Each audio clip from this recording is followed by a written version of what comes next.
கிருஷ்ண தேவராயரின் படைகளுள் குதிரைப்படையும் ஒன்று. குதிரைப்படையும் வலிமையுள்ளதாக இருந்தது. சண்டை இல்லாத காலங்களில் ரெகளை பராமரிக்க மந்திரிகளில் ஒருவர் ஒரு யோசனை சொன்னார்.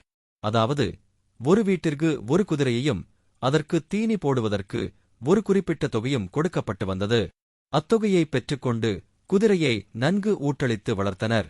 அதேபோல் தெனாலிராமனுக்கும் ஒரு குதிரை கொடுக்கப்பட்டது. ஆனால் தெனாலிராமனோ ஒரு சிறிய கொட்டகையில் குதிரையை அடைத்து வைத்து புல் போடுவதற்கு மட்டுமே ஒரு சிறிய தூவாரம் வைத்திருந்தான். அந்த துவாரத்தின் வழியாக புல்லை நீட்டியவுடன் குதிரை வெடுக்கென வாயால் கவ்விக்கொள்ளும். மிகவும் சிறிதளவு புல் மட்டுமே தினமும் போட்டு வந்தான். அதனால் அக்குதிரை எலும்பும் தோலுமாக நோஞ்சானாக இருந்தது.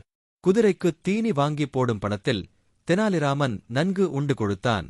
ஒருநாள் குதிரைகள் எப்படி இருக்கின்றன என்று காண அனைவருக்கும் செய்தி அனுப்பி குதிரைகளை அரண்மனைக்கு வரவழைத்தார் மன்னர். அதன்படி குதிரைகள் அனைத்தும் அரண்மனைக்கு கொண்டு வரப்பட்டன. மன்னர் குதிரைகளை பார்வையிட்டார். குதிரைகள் அனைத்தும் மிக திருப்திகரமாக இருந்ததால் மன்னர் மகிழ்ச்சியடைந்தார். அங்கிருந்த தெனாலிராமனை அழைத்து, உன் குதிரையை ஏன் கொண்டு வரவில்லை என மன்னர் கேட்டார். அதற்கு தெனாலிராமனோ, என் குதிரை மிகவும் முரட்டுத்தனமாக இருக்கிறது. அதை என்னால் அடக்க முடியவில்லை. அதனால்தான் இங்கே கொண்டு வரவில்லை டூட் என்றான்.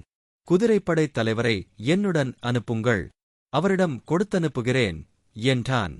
இதை உண்மையென்று நம்பிய மன்னர் குதிரைப்படைத் தலைவனை தெனாலிராமனுடன் அனுப்பினார்.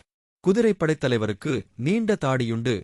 குதிரைப்படைத் தலைவரும் அந்த துவாரத்தின் வழியாக குதிரையை எட்டிப் பார்த்தார்.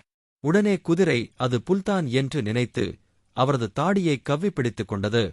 வலி பொறுக்க மாட்டாத குதிரைப்படைத் தலைவர் எவ்வளவோ முயன்றும் தாடியை குதிரையிடமிருந்து விடுவிக்க முடியவில்லை. இச்செய்தி மன்னருக்கு எட்டியது. மன்னரும் உண்மையிலேயே இது முரட்டு குதிரையாகத்தான் இருக்கும் என்று எண்ணி தெனாலிராமன் வீட்டுக்கு விரைந்தார். அங்கு குதிரையின் வாயில் குதிரைப்படைத் தலைவரின் தாடி சிக்கி இருப்பதை அறிந்து அந்த கொட்டகையை பறிக்கச் செய்தார். பின் குதிரையை பார்த்தால் குதிரை எலும்பும் தோலுமாக நிற்பதற்கு கூட சக்தியற்று இருந்ததைக் கண்டு மன்னர் கோபங்கொண்டு அதன் காரணத்தை தெனாலிராமனிடம் கேட்டார். அதற்கு தெனாலிராமன், இவ்வாறு சக்தியற்று இருக்கும் போதே குதிரை படைத்தலைவரின் தாடியை கவ்விக்கொண்டு விடமாட்டேன் என்கிறது. நன்கு உணவு ஊட்டி வளர்த்திருந்தால் குதிரை படைத்தலைவரின் கதி அதோகதிதான் ஆகியிருக்கும் என்றான். இதைக் கேட்ட மன்னன் கோபத்திலும் சிரித்துவிட்டார். பின்னர் தெனாலிராமனை மன்னித்து விட்டார். வீடியோ பார்த்ததற்கு நன்றி. மறக்காமல் லைக் மற்றும் சப்ஸ்கிரைப் செய்யுங்கள்.